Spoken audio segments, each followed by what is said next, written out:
दोस्तों 2035 तक इंडिया के पास सुदर्शन चक्र होगा। इस बात की अनाउंसमेंट की है पीएम मोदी ने 15 अगस्त को लाल किले की प्राचीर से। अगर सुदर्शन चक्र की बात की जाए, यह एक ऐसा होलिस्टिक एयर डिफेंस सिस्टम होगा जिसमें न ही केवल एयर डिफेंस सिस्टम की कैपेबिलिटी होगी, बल्कि यह ऑफेंसिव कैपेबिलिटी के भी साथ आएगा। यह सिस्टम कुछ आकाश तीर के सिस्टम की जैसा ही होगा, लेकिन यह पैन इंडिया को एयर डिफेंस कवर प्रोवाइड करेगा। यह मिलिट्री और सिविलियन पॉपुलेशन दोनों के लिए होगा। यह न ही केवल हमारी मेजर सिटीज को एयर डिफेंस कवर प्रोवाइड करेगा, बल्कि इसके अलावा जो हमारी टायर 2 और टायर 3 की जो सिटीज है, जहाँ पे एक मैसिव पॉपुलेशन रहती है, उनको भी यह proper air defence cover provide करेगा। क्योंकि हमने ऑपरेशन सिंदूर के दौरान देखा, पाकिस्तान ने अपनी फतह बैलिस्टिक मिसाइल को दिल्ली के ऊपर लॉन्च किया था, जिसे सिरसा के ऊपर इंटरसेप्ट किया गया था। लेकिन आने वाले समय में अगर कोई बड़ी कॉन्फ्लिक्ट होती है, तो उस समय यह हमारी सिविलियन पॉपुलेशन को एक proper air defence cover provide करेगा। इस सिस्टम में न ही केवल शॉर्ट रेंज, मीडियम रेंज और long range air defence systems होंगी, बल्कि इसमें बैलिस्टिक मिसाइल डिफेंस शील्ड को भी इंक्लूड किया जाएगा और इसे एक होलिस्टिक सिस्टम बनाया जाएगा। और इसके अलावा अगर इसकी ऑफेंसिव कैपेबिलिटीज की बात की जाए, तो इसमें मोस्ट प्रोबेबली एक रॉकेट फोर्स को भी ऐड किया जाएगा, जो हमारी टैक्टिकल बैलिस्टिक मिसाइल्स और क्रूज मिसाइल दोनों को इंक्लूड करेगा, जिसमें प्रलय, ब्रह्मोस, निर्भय जैसी मिसाइल्स होंगी। इसके अलावा मोस्ट प्रोबेबली इसमें हाइपरसोनिक क्रूज मिसाइल्स को भी इंक्लूड किया जाएगा।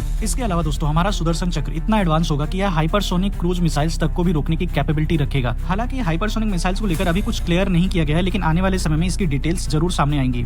लेकिन दोस्तों यहाँ पे मैं एक और पॉइंट इंक्लूड करना चाहूंगा कि इंडिया को अपना ऑपरेशनल डेड हैंड सिस्टम बनाना चाहिए, क्योंकि इंडिया दो न्यूक्लियर एनिमीज से घिरा हुआ है, जहाँ पे एक तरफ पाकिस्तान है और एक तरफ चाइना है। पाकिस्तान ने हमें कई बार न्यूक्लियर थ्रेट दिया है, और अगर न्यूक्लियर वॉर की बात की जाए, तो किसी भी कंट्री के पास न्यूक्लियर वॉर के टाइम पे सेकंड चांस नहीं होता है। चाहे यूएस के केस में देखें, चाहे रसिया के केस में देखें, इवन रसिया के केस में डेड हैंड सिस्टम ने आज भी रसिया को एक क्रेडिबल डिफरेंस प्रोवाइड की है। अगर इंडिया की बात की जाए, तो इंडिया के पास इतनी कैपेबिलिटी है कि इंडिया खुद से अपना डेड हैंड सिस्टम बहुत ही कम समय में डेवलप कर सकता है। तो दोस्तों आपको क्या लगता है, क्या इंडिया को सिर्फ सुदर्शन चक्र पर ही रुकना चाहिए, या फिर हमें अपना खुद का एक डेड हैंड सिस्टम बनाना चाहिए? प्लीज कमेंट करके जरूर बताइएगा, और अगर वीडियो अच्छी लगे तो चैनल को सब्सक्राइब कीजिएगा।